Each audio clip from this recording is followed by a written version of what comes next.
खोज रहे हैं। यहाँ महात्माओं ने क्या कहा, कस्तूरी कुंडल बसे मृग ढूंढे बनमाए, अवैसे घट में राम है दुनिया देखे ना। आए प्रेमी भाई बहनों, तो ऐसे घट में राम है और दुनिया देखे ना। ऐसे जैसे उसके नाभि में कस्तूरी, अब उसको ज्ञान तो नहीं, वो दौड़ लगा रहा है खुशबू के लिए, मगर कोई उसको मार्ग देने वाला नहीं, मार्गदर्शन देने वाला नहीं। प्रेमी भाई बहनों, वो तो ऐसे ही भटक रहा है। ऐसे ही हम लोग काफ़ी भटके, जहाँ जहाँ लोगों ने बताया वहाँ वहाँ हम लोग भटक गए, और जब गुरु महाराज मिले तो हमारा आपका भटकना बंद हो गया, हम लोग एकाग्र हो गए, हम लोगों को रास्ता मिल गया। प्रेमी भाई बहनों, तो इसी तरीके से संतों के पास जब जाएंगे तब हमको आपको रास्ता पता चलेगा। संत का मतलब क्या होता है, संत आद और अंत, संत आद और अंत का भेदभाव बताते हैं प्रेमी भाई बहनों, आद और अंत। संतों के पास जब जाएंगे भूत भविष्य और वर्तमान 3 काल का ज्ञान हमको मिलेगा, 3 काल के बारे में हमको ज्ञान प्राप्त होगा। प्रेमी भाई बहनों, वैसे तो हम लोग कुछ नहीं जानते, मगर जब हम सत्संग सुनते हैं तो धीरे धीरे तीनों काल का ज्ञान सत्संग के माध्यम से महापुरुष बताते रहते हैं। और नहीं तो हमको आपको कुछ पता नहीं कि हम लोग कहाँ जा रहे हैं। ये तो सीधा रास्ता गुरु महाराज ने बताया, सीधा सीधा रास्ता गुरु महाराज ने बताया कि बच्चा ढेर भटकने की ज़रूरत नहीं। ये अनमोल शरीर जो हमको मिला है, ये बड़े भाग से मिला है प्रेमी भाई बहनों। कई योनि भटक कर तब हम लोग इस मानव पोल पर आए, 83,09,999 योनियाँ, इतना गोता खाकर तब ये मानव शरीर हमको आपको मिला। इसके बाद मानव शरीर मिलने के बाद ऐसे महापुरुष संत मिल गए हमको आपको। हमने संतों की खोज क्या किया, हमने खोज नहीं किया, हमको तो गुरु महाराज, हमको आपको गुरु महाराज ने पकड़ा। हमने तो गुरु महाराज को पकड़ा ही नहीं प्रेमी भाई बहनों, इसलिए हमको पकड़े, हम पकड़े होते तो अब तक हमारा काम बन जाता। हमने तो पकड़ा नहीं, इन्होंने पकड़ा, इसलिए काम। प्रेमी भाई बहनों, वैसे गुरु महाराज कहा करते थे, है बच्चा, इसमें तमाम हमारे बच्चे तमाम आओ जा रहे हैं, सब आ जा रहे हैं बराबर, सतलोक का दर्शन बराबर कर रहे हैं। ये निरंतर तमाम बच्चे हमारे सब बराबर आ जा रहे हैं इसी शरीर से, मानव शरीर से। प्रेमी भाई बहनों, तो हम लोग निकल नहीं पाए, तो संतों के शरण में जब आएंगे प्रेमी भाई बहनों, तब हमारा आपका काम बनेगा। एक बार की बात है प्रेमी भाई बहनों, भगवान कृष्ण और अर्जुन दोनों लोग इकट्ठा टहल रहे थे। एक दिन अर्जुन ने सवाल किया केशव से, हे केशव, सबसे अनमोल चीज़ क्या है इस पृथ्वी पे? तो उन्होंने कुछ, भगवान कृष्ण ने कुछ बोला नहीं, कुछ बोले नहीं। थोड़ी देर के बाद भगवान कृष्ण ने कहा, हे अर्जुन, तुम एक पतंग ले आओ, पतंग और ले आओ, और डोरी ले आओ। और पतंग डोरी अर्जुन ने ले आया, कृष्ण भगवान को दिया उन्होंने। कृष्ण भगवान ने पतंग उड़ाना शुरू कर दिया, और उड़ाते उड़ाते वो पतंग बड़ी ऊंचाई पे चली गई। फिर कृष्ण भगवान ने अर्जुन से कहा, हे अर्जुन, पहले ये बताओ ये पतंग कहाँ पहुँची? कहें प्रभु, ये तो बड़े ऊंचाई पे चली गई, बहुत ऊंचाई पे पतंग चली गई है। तो उन्होंने यही कहा कि प्रभु, ये तो एक बंधन में फंसा हुआ है पतंग, एक बंधन में फंसा हुआ है, एक डोरी में फंसा हुआ है। अगर डोरी को काट दिया जाए तो इसकी ऊंचाई और ऊपर हो जाएगी। तो कृष्ण भगवान ने इशारा किया कि हे अर्जुन, इस डोरी को तुम काट दो ताकि पतंग ये और ऊंचाई पे चला जाए। प्रेमी भाई बहनों, इस डोरी को काट दो और ऊंचाई पे चला जाए।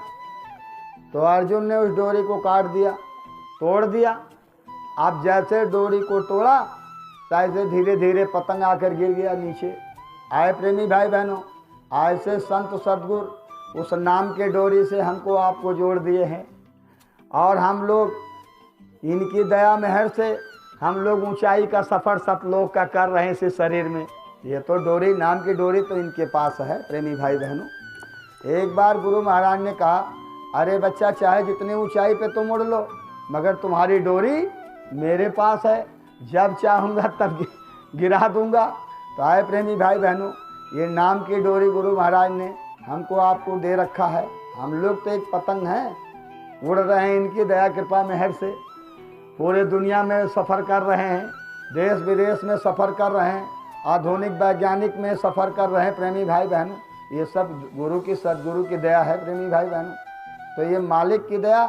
तो संतों के शरण में हमको क्या मिलेगा? अमृत पान। हमने शुरू में कहा कि संत साध की अमृत वाणी, ये अमृत वाणी प्रेमी भाई बहनों, ऐसे हम लोग खान को प्राप्त किया है गुरु की कृपा से। ऐसे हमको आपको शब्द की बरसात हुई है। हम लोग शब्द को क्या पता था कि शब्द क्या चीज़ है प्रेमी भाई बहनों? शब्द तो वो चीज़ है जिस पे ये मानव शरीर पंच भौतिक टिकी हुई है, उसी आवाज़ पे ये कायम है, और उसी आवाज़ पे ये पृथ्वी और आसमान धरती तारा सितारा सब कुछ उसी में शब्द पे ही कायम है। इसी शब्द की व्याख्या गुरु महाराज ने किया, संतों और महात्माओं ने, फकीरों ने इसी शब्द का व्याख्या किया प्रेमी भाई बहनों। हम लोगों को क्या पता था? इसलिए महापुरुषों ने कहा शब्द है धरती, शब्द है आकाशा। जो सब कुछ है शब्द ही धरती है, शब्द ही आकाश है। शब्द है धरती, शब्द है आकाशा, शब्द है शब्द भय प्रकाशा। महात्माओं ने बताया जब शब्द ही शब्द से प्रकाश प्रकट हुआ प्रेमी भाई बहन, हमको आपको क्या पता था? हम लोग तो अंधकार में जीवन काट रहे थे। ये मानव शरीर अंधकार में ही हमारा सांस की पूंजी चली जा रही थी। महात्माओं ने बताया हमारा तो अब तो धीरे धीरे हम लोग परमार्थ को प्राप्त कर रहे हैं। इसके पहले तो हमको एक फुचरा पता नहीं था। निस्वार्थ के बारे में हमको आपको कुछ नहीं ज्ञान था कि निस्वार्थ क्या चीज़ है। निस्वार्थ के बारे में कुछ नहीं पता था। आज के 50-60 साल पहले निस्वार्थ तमाम बूढ़े बुजुर्ग हमारे गांव गढ़ी के सब निस्वार्थ के बारे में तमाम बातें बताया करते थे। कहीं कुएं खुदाई होती थी, कहीं बच्चा सब लोग मिलकर खोदो, लोग पानी पिएंगे तो पुण्य मिलेगा। आए प्रेमी भाई बहनों, नदी नारा साफ कर दो, लोग पानी पिएंगे तो पुण्य मिलेगा। यानी जो भी हम लोग परमार्थ निस्वार्थ काम करते थे उसमें बुजुर्ग लोग हमको समझाया करते थे इससे पुण्य प्राप्त होगा। अब तो स्वार्थ, हमारा आपका स्वार्थ सिद्ध हो गया, और यहाँ का स्वार्थ से कुछ काम होने वाला नहीं प्रेमी भाई बहनों। स्वार्थ से हमारा कुछ काम होने वाला नहीं। सुन मुन की सबकी यही रीति, और स्वार्थ लाए करे सब प्रीति। स्वार्थ से काम होने वाला नहीं। तो निस्वार्थ का ज्ञान, निस्वार्थ का रास्ता गुरु महाराज ने बताया। जब हम लोग निस्वार्थ करने लगे तो धीरे धीरे परमार्थ आ गया। निस्वार्थ से परमार्थ, और परमार्थ से परमार्थ। परमार्थ माने वो मालिक का दरबार। अब धीरे धीरे परमार्थ के तरफ हम लोग जाने लगे।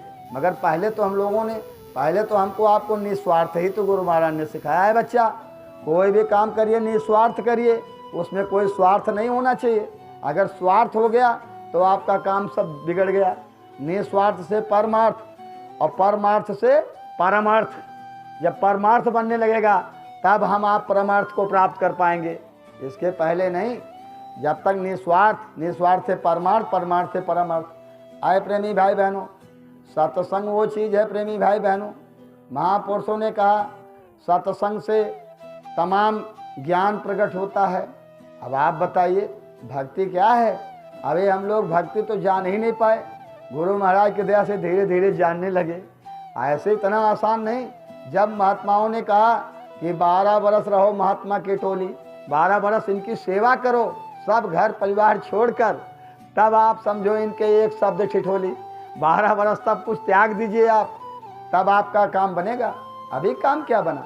आज के 40-50 साल पहले हमारे गांव के लोग बूढ़े बुजुर्ग जब 50-60 साल के हो जाते थे, 40-50-60 साल के जब हो जाते थे, उनके अंदर एक विचार भक्ति भावना प्रकट होता था कि अब तो बाल बच्चे भी धीरे धीरे बड़े हो गए, अब तो ये उत्तराधिकारी हमारे कायम हो गए, हमारे घर के देख रेख करने लगे। उनको एक विश्वास हो जाता था हमारे जगह पे ये कायम हो गए, हमारे बेटी बेटा परिवार सब। तो उनके अंदर एक भक्ति भावना जागृत होती थी। तो वो अपने नात रिश्तेदार को इकट्ठा करके, अपने परिवार गांव गढ़ी हित रिश्तेदार को इकट्ठा करके अपना एक प्रस्ताव विचार रखते थे कि देखो भैया, अब हम थोड़ा सा घर देशाटन जाना चाहते हैं, जाकर और तीर्थ यात्रा करना चाहते हैं। संतों और महात्माओं से हम ज्ञान लेकर जाकर त्याग तपस्या करेंगे, भगवान की भक्ति करेंगे। आए प्रेमी भाई बहनों, उनका प्रस्ताव पूरे परिवार गांव के लोग पास कर लेते थे। और उसके बाद वो गांव और नात रिश्तेदार सबसे मिलकर अपने पुत्र बेटी बेटा को अपना उत्तराधिकारी कायम